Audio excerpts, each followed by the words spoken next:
Lyon pour sa 36e édition. Le Salon du Livre est devenu Livre Paris. Il s'ouvre demain à la porte de Versailles dans un contexte de croissance pour le secteur après 5 années de recul des ventes. Et une étude nous dresse aujourd'hui le portrait robot de l'écrivain français. Étude faite par le Centre national du livre dont vous êtes le président, Vincent Monadet. Bonjour. Bonjour. Alors, qui est l'auteur type ? Plutôt un homme, une femme ? Quel âge ? Alors, d'abord, la grande étude a été faite par le ministère de la Culture et de la Communication. Nous, on en a fait une petite partie sur les auteurs qui se déclarent professionnels de l'écriture. Et ce sont plutôt des femmes, mais plutôt autour de 35 à 49 ans. Qui écrivent quel genre de bouquins ? Qui écrivent plutôt de la littérature. Des romans ? Des romans, oui. Quels sont les revenus annuels d'un auteur type grâce au livre ? Écoutez, un auteur professionnel est à peu près au SMIC mensuel grâce à ses revenus d'auteur qui sont à la fois ses droits d'auteur et aussi tout ce qu'il peut faire en rencontre dans des festivals, rencontres avec du public, etc. Donc écrivain plutôt pauvre. L'écrivain ne roule pas sur l'or, oui. Il doit donc trouver d'autres sources de revenus. Il travaille en parallèle ? Alors beaucoup travaillent et d'autres qui décident de se consacrer exclusivement à l'écriture multiplient les interventions dans les écoles, dans les festivals de vie littéraire, multiplient les interventions rémunérées. Est-ce que l'écrivain type a un éditeur, forcément ? Oui, aujourd'hui l'écrivain type privilégie encore l'éditeur traditionnel. Merci beaucoup Vincent Monadet, l'écrivain français qui regarde aussi l'édition numérique et pourquoi pas l'auto-édition numérique, et c'est ce que vous avez choisi vous, Anthony Altman. Bonjour. Bonjour. Vous avez publié il y a quelques mois le roman Drame, Mémoire vive. Vous vous reconnaissez là dans le portrait robot de l'écrivain de base ? Eh bien écoutez, j'ai entre 35 et 49 ans. C'est large. Je ne suis pas une femme. Vous vivez en Ile-de-France ? Voilà, je vis en Ile-de-France et donc... Vous gagnez votre vie avec l'écriture ? Alors non. J'ai un métier, un autre métier à la ville et j'écris le matin avant d'aller travailler. C'est la galère d'être un écrivain en France ? Je vais pas revenir sur ce qu'a dit notre collègue, mais oui, effectivement, c'est un peu compliqué. Oui. Il faut s'imposer, il faut trouver il y a des circuits maintenant dits alternatifs. On parle d'auteurs indépendants. Il y a des auteurs dits indépendants dont je fais partie. Et donc effectivement, ça permet un contact direct avec le lecteur. Il n'est pas question d'opposer l'édition traditionnelle et les éditeurs indépendants, les auteurs éditeurs indépendants. Il est question de travailler en bonne intelligence. J'ai essayé de faire... j'ai montré mon travail à différents éditeurs. Ça n'a pas fonctionné, c'est pas grave.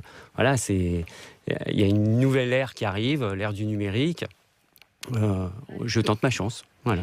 Justement, Vincent Monadet, pourquoi c'est si difficile de se faire éditer en France ? Il y a trop d'auteurs ? Non, il n'y a pas trop d'auteurs, je ne pense pas, il n'y a jamais trop d'auteurs, mais c'est vrai qu'on est dans un pays où il y a autant de sélectionneurs de l'équipe de France que d'écrivains avec des manuscrits dans les tiroirs. L'édition publie beaucoup, mais elle ne peut pas publier tout le monde et il faut, je crois, s'acharner encore. Et effectivement, l'auto-édition peut être une solution, ne serait-ce que pour se faire repérer par un éditeur qui, compte tenu du succès que vous avez en auto-édition, vous récupérera et saura vous promouvoir et vous faire gagner encore plus de public.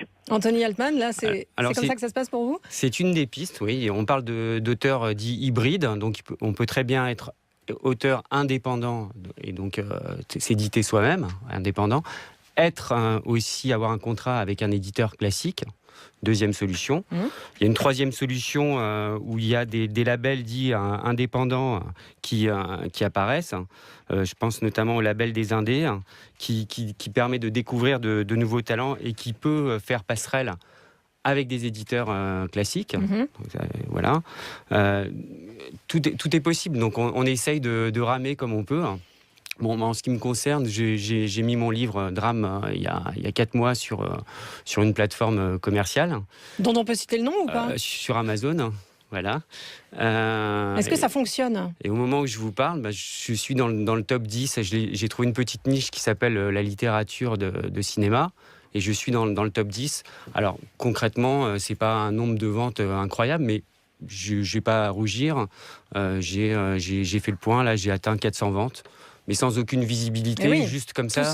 Tout seul. Voilà. Donc, Vincent Monadet, c'est l'avenir de l'édition, ça ?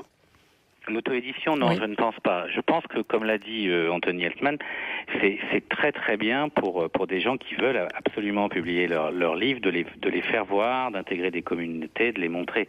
Mais ça restera, ou si c'est des succès très épiphénoménal, ou alors ça restera comme Alien, dans l'espace, personne ne vous entend crier, donc vous n'arriverez pas à avoir un lectorat très étendu. Il faut vraiment un éditeur derrière pour pousser votre livre, pour le défendre, pour le mettre en librairie, pour que le succès puisse arriver. Vous serez présent au Salon du Livre, Anthony Altman? Bien sûr, je serai présent. Et évidemment, et je voulais rebondir sur ce nouveau phénomène, ce phénomène, quoi. C'est plus qu'un phénomène, ça devient quelque chose c'est plus qu'un phénomène. On est en contact direct avec les lecteurs. Voilà, ça c'est la chose qui est peut-être différente par rapport à un éditeur classique. C'est-à-dire que par le biais des commentaires, le lecteur peut rentrer directement en relation avec l'auteur. C'est ce qu'on recherche. Ce que je recherche, c'est d'être lu. Après, on me dit c'est bien, c'est pas bien, mais même si on me dit c'est pas bien, je suis content parce que je suis lu. Voilà, oui. C'est quand même très, très jouissif pour un auteur. Et je crois que vous êtes déjà sur votre prochain roman. Et oui, tout à fait. Oui. Toujours auto-édité ? Toujours auto-édité, ou peut-être que je passerai par le label de Laurent Bettoni, les Indés. Je sais pas, on verra. À moins qu'un éditeur vous entende. À moins qu'un éditeur m'entende et me repère. Et c'est ce qu'on vous souhaite.